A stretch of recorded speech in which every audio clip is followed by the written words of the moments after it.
Last year, Forbes magazine published a fascinating article about the crisis in corporate leadership. Employees follow leaders trustworthy, selfless, truthful, and compassionate, while in many cases, organizations select for and reward ambition, perfectionism, and competitiveness. We're talking about leadership today. I'm Lisa Smith, and this is Focus on Business.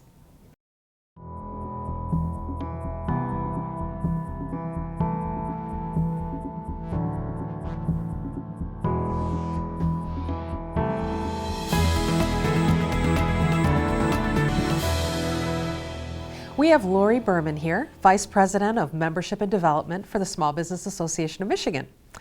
Lori, we're talking about leadership today, something that you work with thousands and thousands of owners on every day.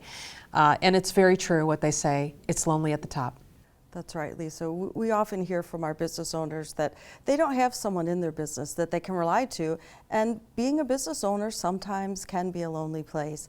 SBAM has launched 9 regional owner-to-owner locations. This is an opportunity for members to get together with other business owners in the region.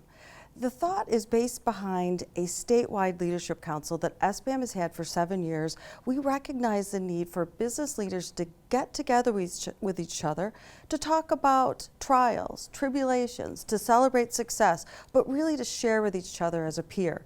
So we've launched regional meetings in Wayne, Oakland, and Macomb counties. We've also launched them in the Bay region, in Washtenaw, Kent County, and Kalamazoo.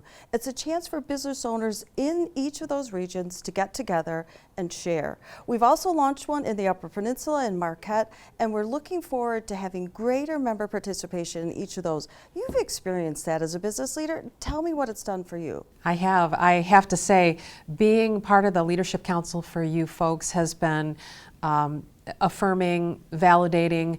It's such a difficult journey to own a company, and you really think that every mistake you make is unique to you, but what you find out is other people are going through a lot of the similar kinds of struggles, and you get to hear how they're coming through it and how they deal with it. So I would encourage anyone who owns a company to get into a peer group, whether it's owner to owner or something else, because it's so beneficial. That's great. And really is a safe place. It's a safe place for owners to get together. For more information, people can visit our website at www.sbam.org. Today we have Bill Kimball, Alba Contreras Rodriguez, and Rob Fowler with us. We are talking about leadership, and nearly everyone has their definition of leadership. Let's start. Rob, what's your definition of leadership? I kind of borrow one from Oswald Sanders, the great theologian, said, leadership is influence, nothing more and nothing less. And I like that. I think the ability to influence people inside your organization, outside the organization, is a pretty succinct definition of leadership from my perspective. My definition is the ability of an individual to motivate people to achieve the goals that they have in mind. Mine would be to take responsibility, both positive and negatively, with whatever the team produces. So you led it, so you're responsible for it. I think if we combine all those, we have the perfect definition of leadership here. Thank you. So, Bill, you have an organization that's done really tremendously well with leadership. Can you help us understand the difference between leaders and managers? Sure. People in our company can manage projects, which means they have to work with clients, they have to manage tasks, they have to make sure the project's delivered on time and on budget. But that's totally different than leadership. As you just heard some of the definition that we described, leadership is really about leading people, being committed to the firm, mentoring and coaching the next generation, and really having people follow you, as we talked about. So there's a big difference between those two. We see a lot of leaders come from managers, though. So they start as managers, and some can move past that point, and some cannot. So that's really the biggest difference we see. And sometimes people need a little bit of help. Absolutely. Yeah. So we have Alba here today. Alba, you are both an executive coach and a consultant for people who are rising through organizations and executives. What's the difference between a coach and a consultant? A coach is a partner who works with a client in a very thought-provoking and creative process so that that client can achieve their personal and professional fullest potential.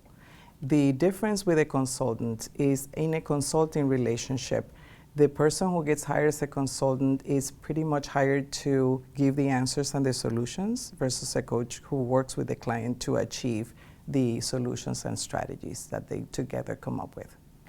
And I would say that this is not something that we don't need in a really big way in corporate America. Forbes cited a 2-year study of 35,000 leaders. They found that 18% of managers demonstrate a high level of talent for managing others, meaning a shocking 82% aren't really that good at leading people. So there's got to be some kind of a toolbox, some kind of a checklist that leaders are possessing. Help us understand, what is that toolbox? Well, I think it's interesting, Bill, you said that all managers are not good leaders. And I do think the first things in the toolbox of a leader is you have to be a good manager. That is, you have to have influence over people and to do that in an effective way. But I think leadership is a different set of skills. I always feel like there's 2 things you need in a toolbox as a leader. These probably not going to be on other people's lists because I think they're a little outside. I think a good apology and a good compliment.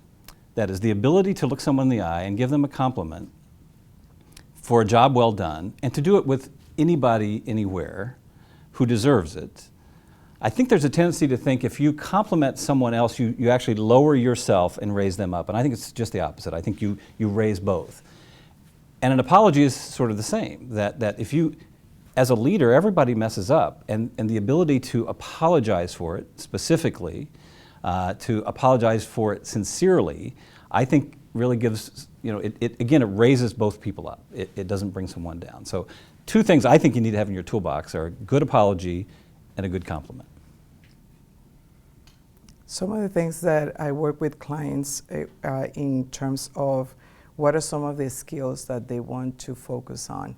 Not necessarily they come up initially in our engagement, but typically it boils down to emotional intelligence, and it's having that ability to have empathy, to have the ability to collaborate with others, and to really be very open and vulnerable to your own feelings as well as those of others. In emotional intelligence, it's one of those elements that is so necessary to be able to make people feel motivated about following you as a leader. Our company has used an assessment tool actually called the Harrison Assessment. And what it measures is the traits, the essential traits that you have to have, the preferred traits, and actually traits to avoid. And so we look at that for all of the leaders within the company. And even managers, go back to the manager's comment. We measure that for managers. And you don't want a 10 on every scale. In bluntness, for instance, you want a low score, a 1 or a 2. And so the company has done this with hundreds of thousands and millions of people over the years. The Harrison Assessment's been run. And you can run a profile then against the position that you're trying to have this person fulfill. And it will give you a compatibility score. And so a couple things I would add in there, humility, obviously as a leader, and you gotta also be willing to get down in the trenches. A team enjoys working side by side with a leader. In other words, a leader isn't just giving commands.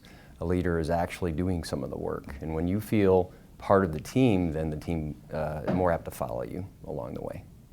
So there's tools, there's soft skills, there's communication. Communication has changed for leaders over the years. The 5-minute manager was about looking somebody in the eye, touching them, giving a compliment. Today, we communicate in vastly different ways, and there are protocols and social norms with all of those platforms. How has that changed leadership, Alba? I would say that communication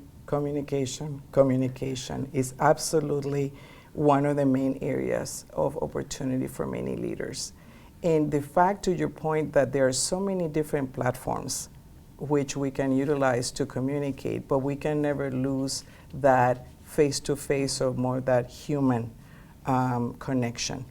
And the fact that the reason why I emphasize communication is because at the fast pace that things are changing in our business environment, the workforce needs to feel that they can listen to what's going on. They want that transparency, and they want the ability to determine how and what they need to do to support the vision of that leader.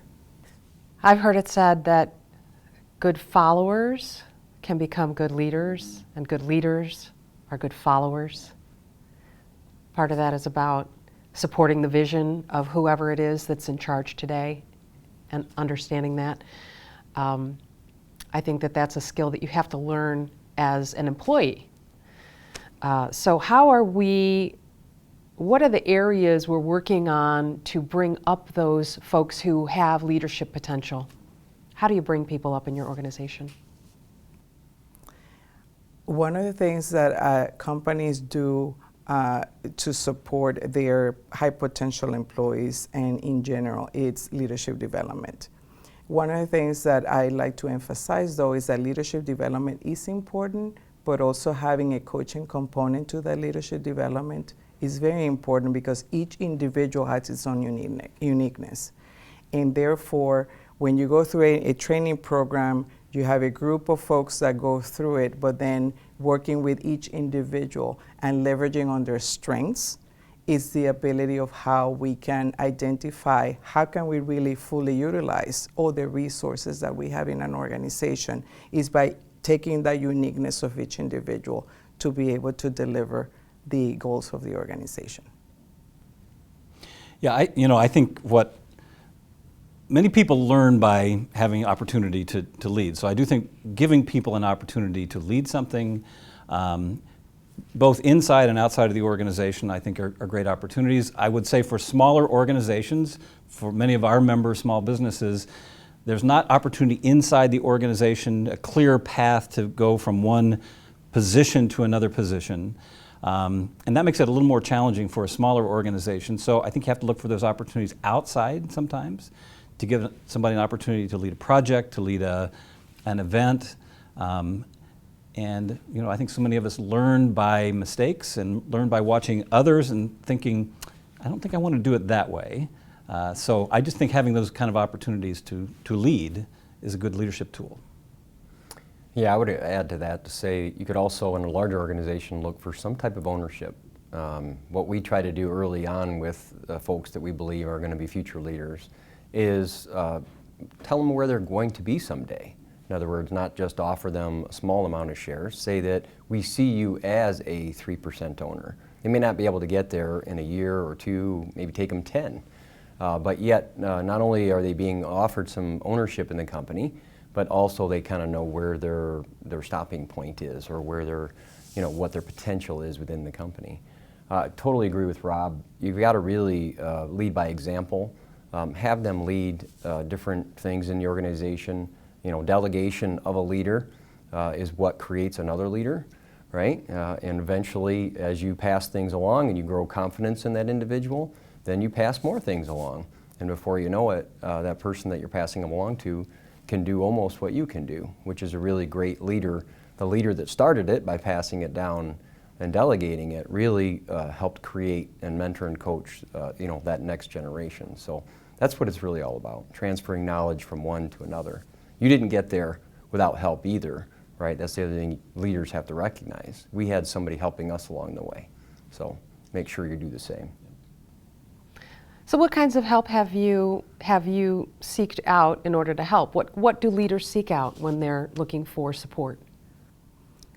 Typically, they do have what I would call your own board of directors, and that means by having different roles that sit in that board, your personal board of directors, and that can be mentors, it could be advisors, it can be consultants, it can be confidants, it can be coaches, but it's surrounding yourself with the people who you can trust, because as the higher you go up into an organization, the lonelier that you can feel.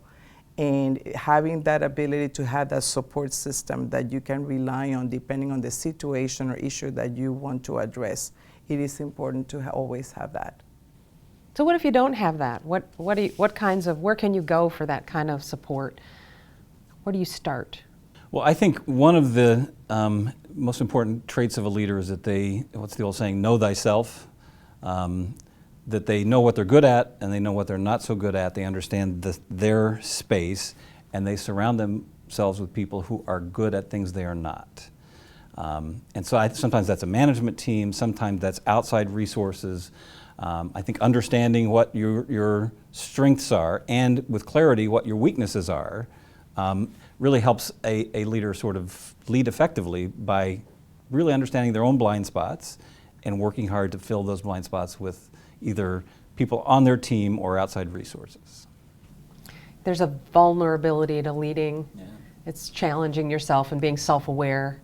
Right. But when you're young, you really have to be able to and willing to take chances. You know, I mean, I look in the early part of my career, probably 6 or 7 years into my career, we had an office in Grand Rapids and it needed a new leader. And so I was pretty young at the time, but they were looking within the firm to have that next leader be in Grand Rapids, and I stepped up and took the position. Moved my family over to Grand Rapids area and loved the area, by the way, and led that. I knew that by leading that office, it would put me in meetings, it would put me in positions that I would learn information that I couldn't get any other way. And so a leader, as you grow in a company, you have to show initiative. By showing initiative, most times, most companies will embrace that, right? Because there are a lot of others that are afraid to show initiative. And if you do that, you don't have to be arrogant about it. There's a big difference, right? You don't have to walk around and say, I'm the leader of the Grand Rapids office. But you really just do your job, and leadership, comes with that. But anyhow, so I think I would say to any young person or person earlier in their career, don't be afraid to take some chances. You know, they will pay off. There are probably a lot of people watching out there that are being led today by people who may or may not understand how to develop a good leader. I remember very early in my career, I had a manager who had his own style, and his expectation was that my style was going to be his style. And it was, I could not understand why I felt so uncomfortable with it. It never felt right. I felt like I was out of place, not succeeding, because his idea was that you manage like this, you have conversations like this. And what I continue to read about as it relates to leadership is finding your authentic self. And then placing yourself in a company with the values that can really foster who that authentic self is as a leader. I think it's important actually to be kind of a student of leadership if you aspire to it, and that is to just really observe what effective leaders do and what ineffective leaders do, and make it your own. I think literally much of what I learned about leadership was working for someone who I think in hindsight wasn't that good at it. But I think you can learn an awful lot from someone just making those decisions. I will not lead that way if I'm ever handed the mantle of leadership, or I will. I really admire this style of leadership and it fits me. I think study it, observe it, and understand what's effective, what's not, and what's in your wheelhouse. One of the things that I would add to that is that in terms of learning from others, is that now more than ever, leaders need to be willing to become lifelong learners, because everything is changing so rapidly. The famous term of VUCA, everything is very volatile, uncertain, complex, and ambiguous. And in that environment that we're living in, we're trying to grow our own businesses and making sure that we can be that leader for others.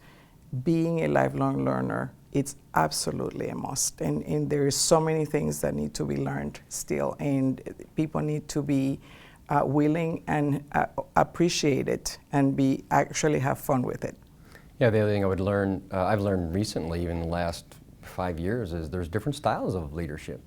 I think there's 6. I mean, don't quote me on that, but there's a number. I was reading through them, know. and actually, you want to be good at 3 or 4 of them, and you want to, not change, not act, but yet you want to be able to ebb and flow between different leadership styles. One leadership style that I can tell you is follow me. In other words, I'll work hard, you work hard with me. That's one. That doesn't always work though.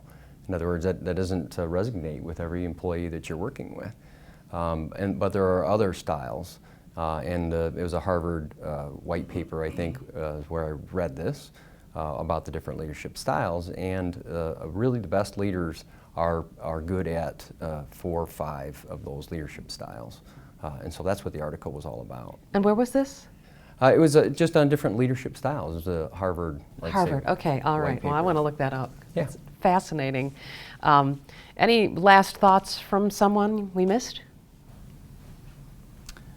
I think if you aspire to leadership, observe leaders, be a little bit of a student, be a lifelong learner, learn from bad managers if that's the case. But I think just pay attention to what's going on around you.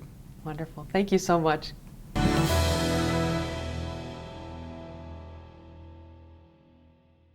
Technology is such a big part of success in business. Yes, it is. How should leaders be thinking about technology? Well, leaders, you've heard the term leaders must lead, right? So this is an area where they must lead, and you can't delegate some of this stuff. You don't have to understand the actual details of the technology, but from a strategic perspective, leaders have to understand where the world's going, where the big companies are taking us, which is cloud. All the big companies want everything, all the time in the cloud, and it will happen.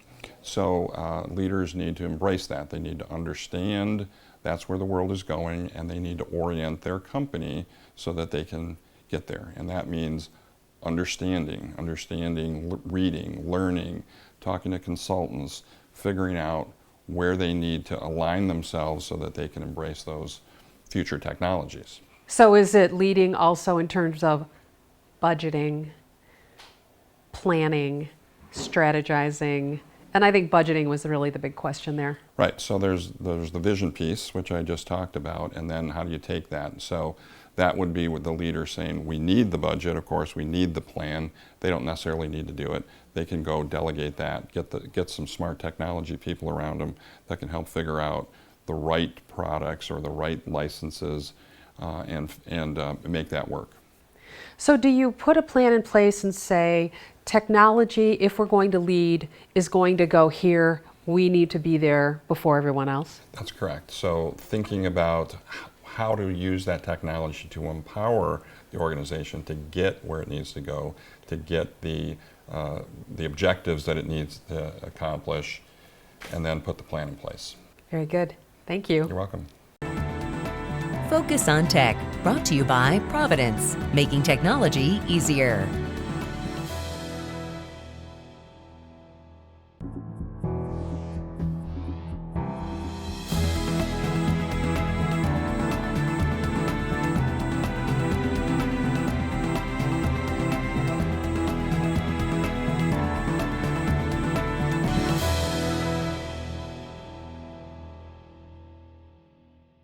Leah, you are on the Emerging Leaders Committee for the Michigan Bankers Association.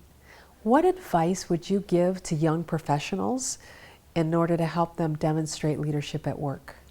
With the Emerging Leader Committee, we're really taking that mid-level group of people within organizations that have really mastered the technical skills to do their job, but we're helping them master those soft skills. So teaching them the leadership ability, teaching them how to get buy-in from everybody in their organization, teaching them how to influence, and really that peer leadership at this stage is so important.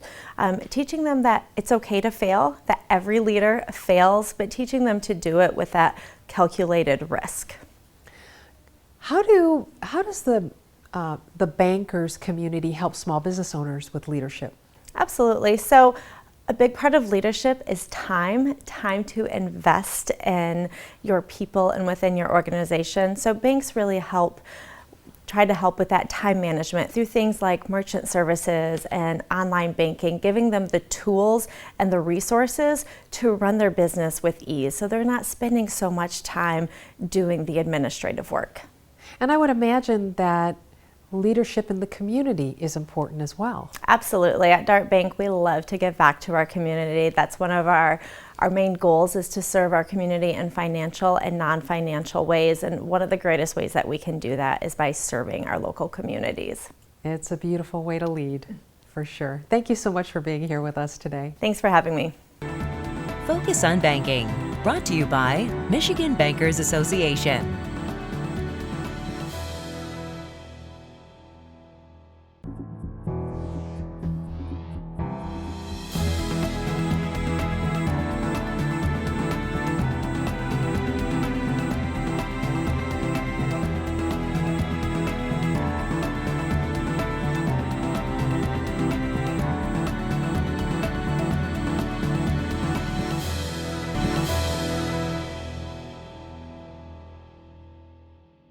Denise, we know leadership is important.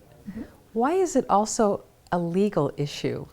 Right, so I mean, leadership is such a huge word and it's such a huge sort of topic, but it is a legal issue. When you think about it, the culture that you are creating in your business stems from your leadership.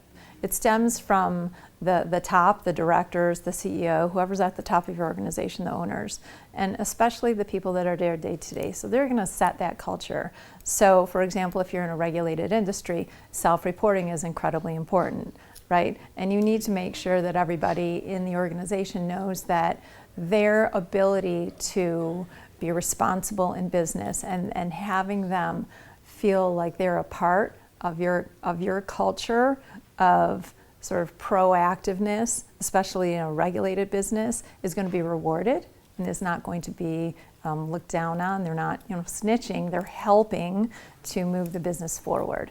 I think it's incredibly important to realize that what you do every day, your example, just like it's having, children, right? They're watching what you do every day and how you set that example of being an honest business, a responsible business. And there could be liability if you don't. I mean, if you don't set a positive culture, if you don't start that from day one with them, showing your employees how you treat customers, and even down to their responsibilities as employees as far as your contracts are concerned, you could get into some liability issues depending on, especially if you have a retail business or they're interacting with the public.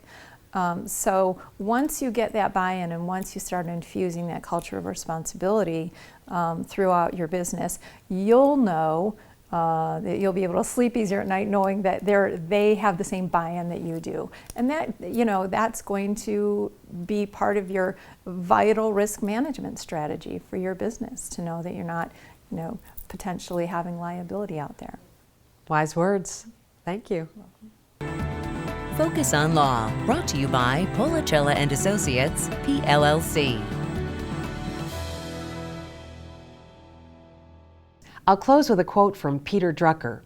Management is doing things right. Leadership is doing the right things. We'll see you next week.